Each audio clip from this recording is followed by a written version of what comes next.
세계 증시와 우리 증시를 짚어보는 시간 5분 세계 증시입니다. 연합인포맥스 정윤교 기자 나와 있습니다. 안녕하십니까? 안녕하십니까? 네, 국내 증시부터 좀 살펴보죠. 오늘 악재가 좀 많았는데 그래도 소폭의 상승세였어요. 이유가 뭡니까? 네, 파운드와 환율 급락으로 인한 환율 불안은 있었습니다. 하지만 오늘 시장은 전날 급락에 따른 저가 매수세 유입, 그리고 위험 회피 심리 진정으로 상승했습니다. 코스피는 전장 대비 0.13% 오른 2223.86의 장을 마쳤고요. 코스닥 지수는 전장보다 0.83% 상승한 698.11의 장을 마감했습니다. 영국의 파운드와 급락과 세계 경기 침체 우려로 코스피는 오늘 장중한때 2200선 아래로 내려가기도 했습니다. 하지만 장 막판 위험 회피 심리가 진정되면서 상승했습니다. 원달러 환율은 어제보다 9.8원 내린 1421.5원에 마감하는 등 비교적 안정적이었고요. 미국 주가지수 선물도 국내 증시 마감 무렵 1%대의 상승률을 보였습니다. 이제 해외 증시 상황도 좀 살펴봐야 할 텐데 S&P 500 지수는 연중 최저치였어요. 네, 그렇습니다. 다우지수는 전장보다 1.11% 내리면서 장을 마쳤고 지난 1월에 기록한 고점 대비 20% 넘게 빠지면서 기술적인 약세장에 공식 진입했습니다. S&P 500 지수는 전장보다 1.03% 떨어지며 6월 연저점을 경신했고요. 나스닥 지수는 전장 대비 0.6% 밀리면서 거래를 끝냈습니다. 간밤 영국 파운드화와 국채 가격 급락에 시장의 불안이 심해졌습니다. 달러 인덱스와 미국채 금리는 치솟았고요. 연준 위원들의 긴축 발언도 이어지면서 시장에 부담을 줬습니다. 경제 지표도 부진했습니다. 시카고 연은이 발표한 8월 전미활동 지수는 제로로 집계되면서 경기가 다시 둔화하고 있음을 시사했습니다. 네.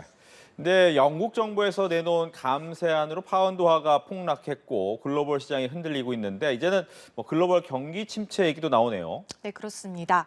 지난주 금요일에 영국 정부는 경기 침체를 막겠다면서 감세안을 내놨습니다.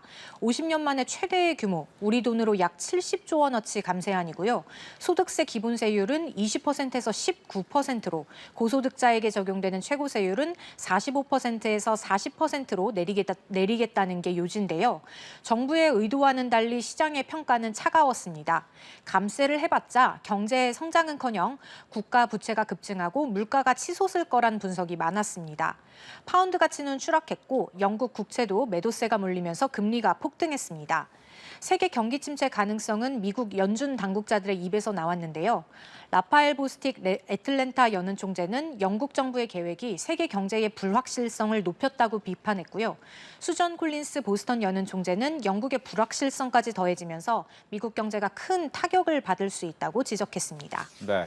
간밤 미 연준 위원들이 새롭게 이야기를 했는데 어떤 이야기가 나왔습니까? 네, 밤사이 연준 고위 인사들은 기준금리 추가 인상의 필요성을 또다시 강조했습니다.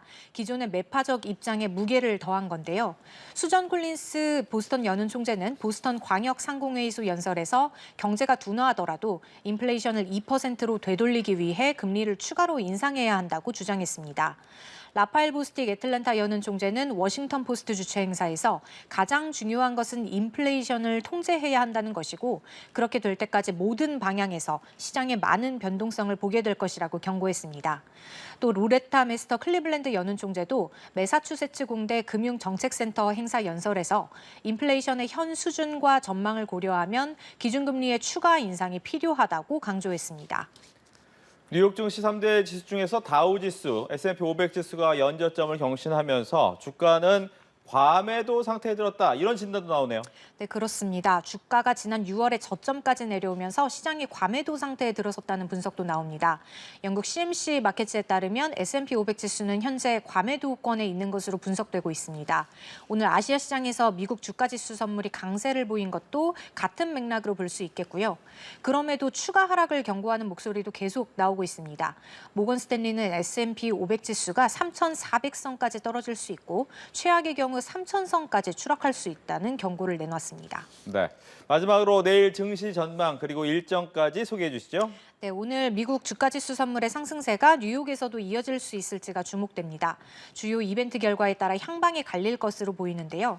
먼저 오늘 밤엔 제롬 파월 연준 의장과 크리스틴 라가르드 유럽 중앙은행 총재가 프랑스 중앙은행이 주최하는 컨퍼런스에서 토론에 나섭니다. 금융 서비스의 디지털화에 따른 금융 안정 문제가 주제인 만큼 통화 정책에 대한 언급이 나올 가능성은 작아 보이지만 일단 지켜봐야겠고요. 주요 경제 지표도 여럿 예정되어 있습니다.